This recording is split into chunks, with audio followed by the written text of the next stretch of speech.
In celebration of Bungie Day, Bungie has officially removed the weekly reward limit from 5 of the featured raids in D2. They've stated directly on their website that you'll be able to farm rewards from the main encounters as much as you want. Among these raids are the Leviathan, the Eater of Worlds, Spire of Stars, Crown of Sorrow, and Scourge of the Past. That's awesome news. When you combine it with the update Bungie gave us back in June that buffed the drop rate of the Anarchy, there has literally never been a better time to farm the Anarchy exotic grenade launcher than right now. Why farm the gun? Come on, bro. PvE-wise, it's one of the best and most unique weapons in the game. And with unlimited raid drops, why not go for the gun? Now, I've already made a video on how to do the boss encounter for this gun, but now we're gonna update that video today. So step 1, either do the Scourge raid, or better yet, get a Scourge boss checkpoint from a friend or via LFG. I know, easier said than done, but the good news is that once you get a raid boss checkpoint,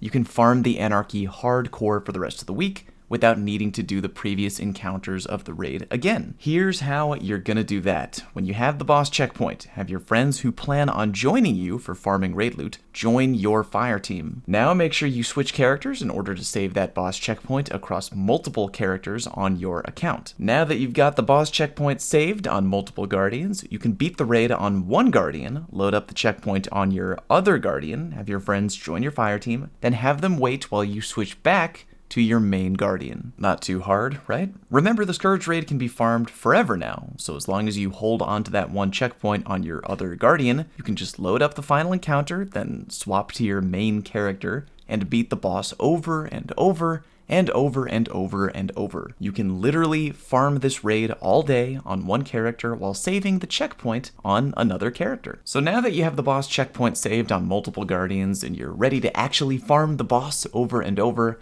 how does the encounter work? I'm gonna let past me explain the encounter mechanics, then we will come back to the present and talk about newly optimal DPS options. Alright, tell them how the encounter works, past Fallout.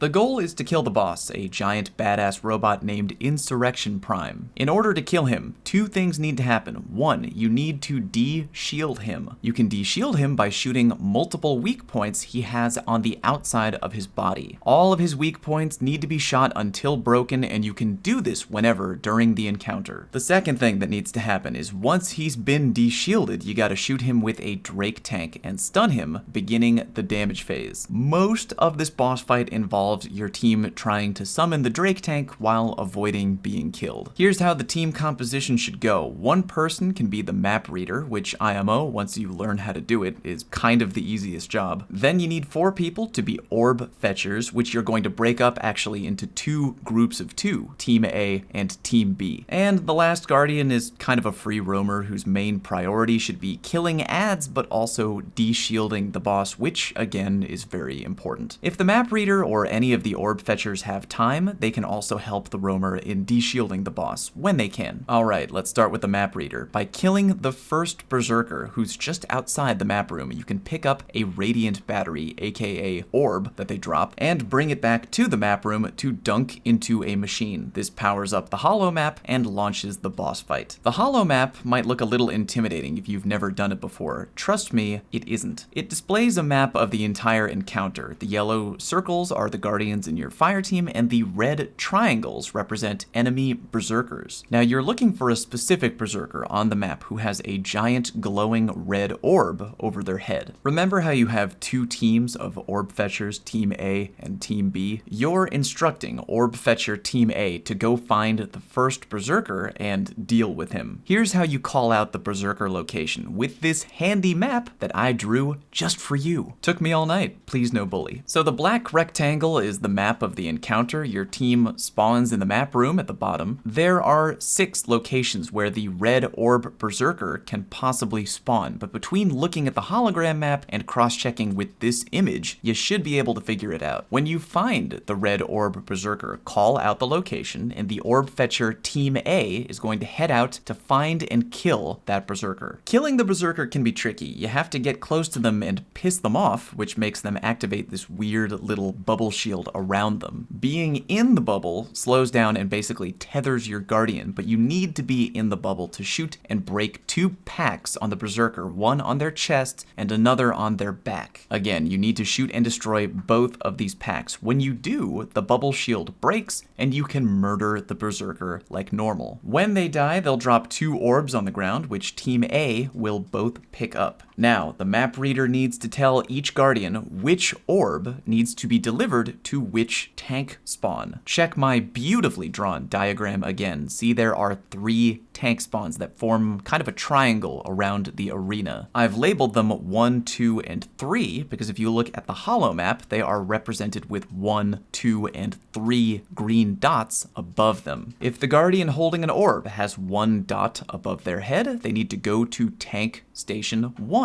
and dunk that orb there. If they have 2 orbs above their head, they have to drop their orb off at tank station 2, and you get the idea. So map reader, tell your orb fetchers where to dunk their orbs, and when you've done that, keep your eyeballs peeled for the second red orb Berserker, who should be spawning up right about now. Now, orb fetcher team B should be on the move heading over to wherever you call out the Berserker is and doing the exact same routine. When orb fetcher team B has dunked their final orb, a Drake tank will spawn. Make sure that the boss's shields are down. Again, remember I said that during the encounter, any other fire team member who isn't immediately busy should be shooting and breaking the boss's glowing weak points in order to de-shield. If the boss is completely de-shielded, then blast it with the Drake tank, and now it's damage phase time. In the damage phase, you are shooting the exposed servitor part of the boss repeatedly for damage. There's one mechanic of the damage phase that you really need to pay attention to. Every now and then, the boss will send out what looks like an EMP,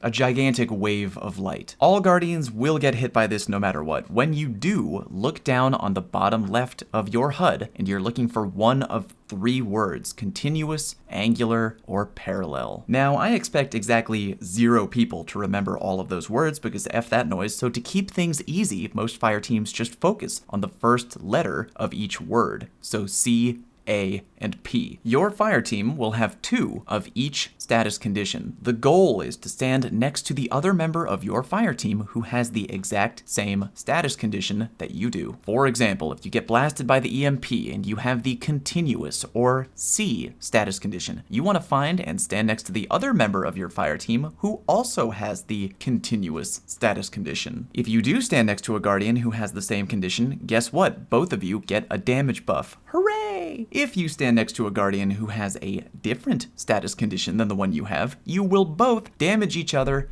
and eventually die. To make this process non-complicated, check the diagram. Most fire teams plan out in advance where each fire team member will stand. That is what the C, the A, and the P are for. If you have continuous, you'll stand off to the left where the C is. If you have angular, you'll stand kind of in the middle. And if you have parallel, you'll stand off to the right. That way, there's no confusion about who goes where. Every time the boss sends out an EMP, your condition may change, or it may not. You have to make sure that you're checking your HUD every time there's an EMP. If your status condition changes, aka your letter, just make sure you move over and stand in the right spot. It's really that easy. For reference, we usually stand on the ground in front of the map room in our little CAP triangle formation, although you can also do this from inside the map room if you want. Alright, yes, very well done, past me. You're as knowledged as you are handsome. Now let's talk about what weapons to use if you want to go full tryhard. Any hard-hitting sniper, Darcy or Whisper of the Worm should do fine. If you're going for that clutch 1 phase, there's probably 2 things I would recommend. The first thing would be the armor mod combination of taking charge and high energy fire. Picking up an orb of light gives you a 20% damage buff until you get a kill, meaning the entire boss fight, each member of your fire team will do 20% extra damage until the boss dies if you all have this armor mod on. Yeah, you could just use a bubble or a well of radiance for extra damage output, but I feel like high energy fire is just